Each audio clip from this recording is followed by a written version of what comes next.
A guten Erev Shabbos. This past week was Yom Yerushalayim, which we discussed in the days leading up to it.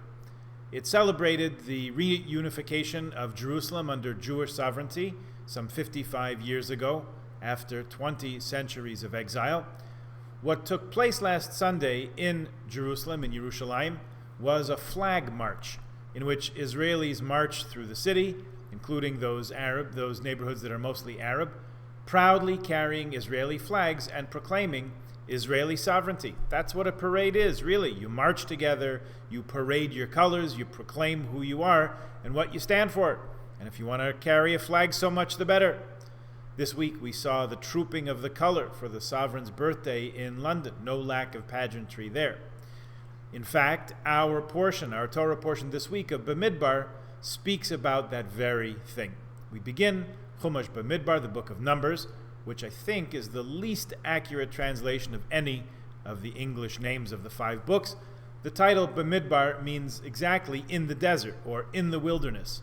And the book itself chronicles what took place during our 40-year sojourn on our way from Egypt to Israel. Spoiler alert, it's a full portrait, and it's not all pretty. The cynicism of the spies, the rebellion of Korach, these are only some of the less than enchanting incidents of our national adventure on our way home.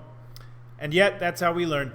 We learn from the high moments. We learn also what not to do from the less than illustrious moments in our history. The notion of flags, though, is an important one, perhaps more important than we're ready to give credit on first glance.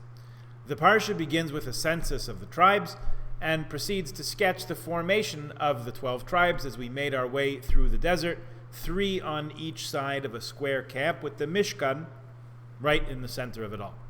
And each tribe mustered around banner flags, that is, flags that were representative in color and insignia of each tribe. They were very expressive, symbolic banners, meaningful to those who massed under them. Rashi explains that the color of each banner of each tribe matched the color of the stone on the breastplate of the Kohen Gadol that corresponded to that tribe, like we learned a few months ago in Parshat Tetzaveh. For instance, Yissachar's was blue-black, like its sapphire, which is the sun with a sun and a moon on it, symbolizing that they had scientific scholars who calculated the movements of the constellations through the heavens, which, as we know, is essential to the working of the Jewish calendar. Zvulun's was white like a pearl and had a ship because Zvulun were the seafarers and the traders, and so on for each tribe down the line. Furthermore, each family within each tribe had each one that we hear about in this week's parsha had its own little divisional flag, a smaller version of the tribal banner with the initials of its name added. What was the purpose of all this daglanut, all this flaggery? It's true, this was all by way of preparation for the Bnei Yisrael to enter into Eretz Yisrael, into the land of Israel, and begin the multi-year campaign that will result in the conquest and settling of the land by the Jewish nation. A well-organized military campaign needs designation, it needs signals, right? It needs a chain of command, a regimen of the regiment, so that the army can carry out its mission, whatever that happens to be. And in this massing of 603,000 men of military service age, in addition to all the others that went with them, this array with its banners served to direct traffic and maintain order so that the army would keep to its organization. No question about that. And yet there's more here. There should always be more. In Yiddishkeit, every facet of Judaism, there should not only be the what we do, but also the why we do it. What does it accomplish? What does it mean? Not necessarily in every circumstance will we be able to grasp the fullest meaning. Recall just last week we spoke about chukim in Parshas Bechukotai, the kind of mitzvahs which are beyond rationality and human intellect, and yet are an essential part of the bond between us and our Commander-in-Chief, HaKadosh Baruch Hu. So now imagine the visual of the Mishkan, the tabernacle, right in the middle of the camp, and this massive formation of the Jewish nation. Again, 3 tribes on a side, arrayed around their spiritual center. In the middle of the eastern side of the square is Nasan-El of the tribe of Yissachar. On the southern flank is Shlumiel from Shevet Shimon. To the west, Gamliel from the tribe of Ephraim, and Pagiel on the north from Asher. Kli Yakar points out that this is a very practical, very readily observable image of the Jewish people carrying God's name. As we just suggested, in each of those families, you have God's name at the end there. Wherever we go, we take God's name with us to all points of the compass. Akedas Yitzhak, Rabbi Yitzhak Arama of Spain, but from before the expulsion, explains the purpose and function of the flags in some depth. He writes that even for the most lofty people to attain their goals, they need a visualization. They have to be able to see their objectives before their spiritual eyes, so to speak. For the rest of us, who maybe might not be quite so lofty, we need not only a mental image, but a tangible, a visual image, so as to remain focused and not so easily distracted from our course, from where we're headed.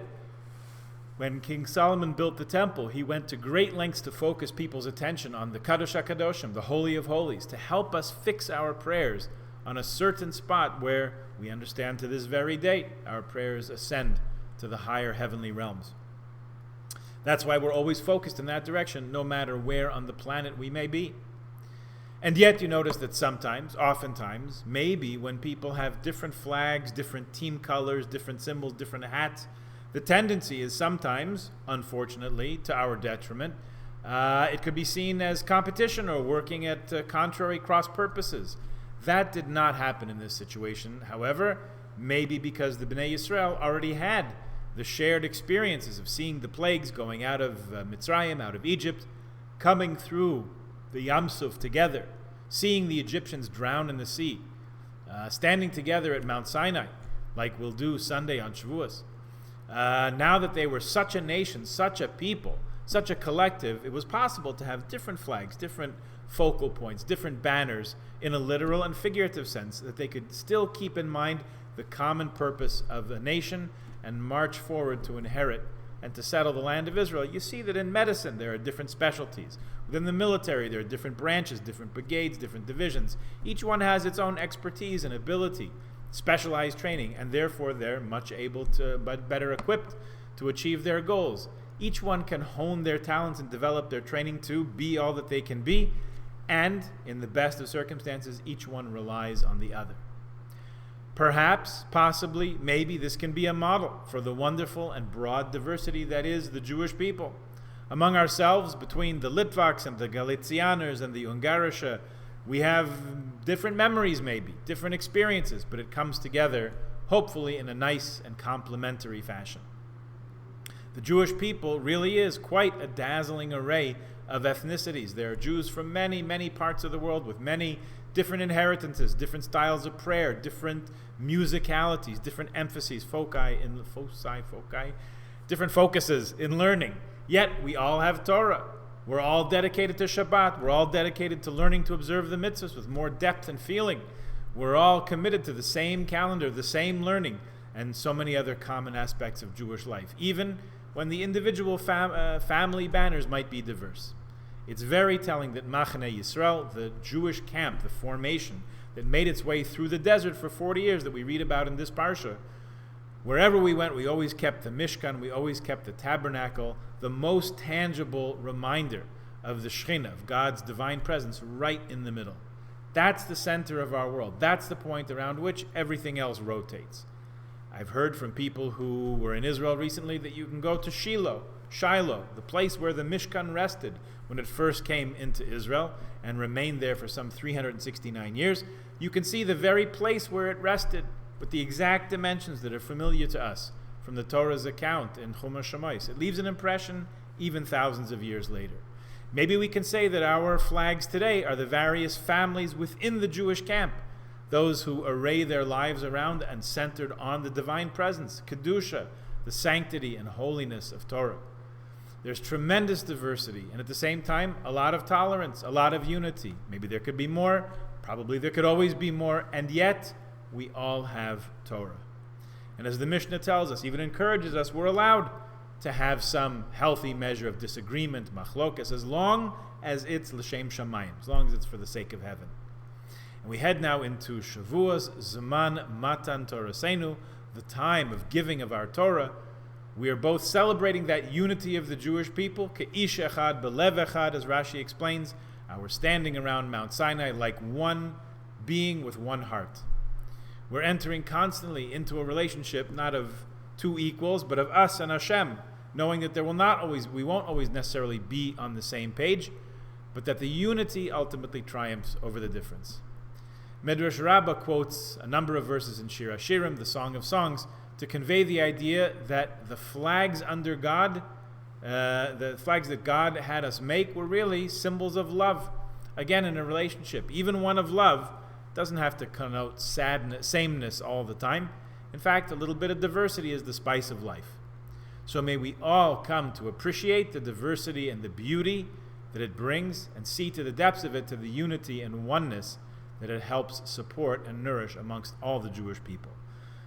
May we all enjoy a good Shabbos, Shabbat Shalom, a good last day of Sfirat HaOmer, 49 days, which are 7 full and complete weeks, and may they all be full of good things, from Chesed Shebechesed to Malchus Shebemalchus, a great diversity that points to an even greater unity.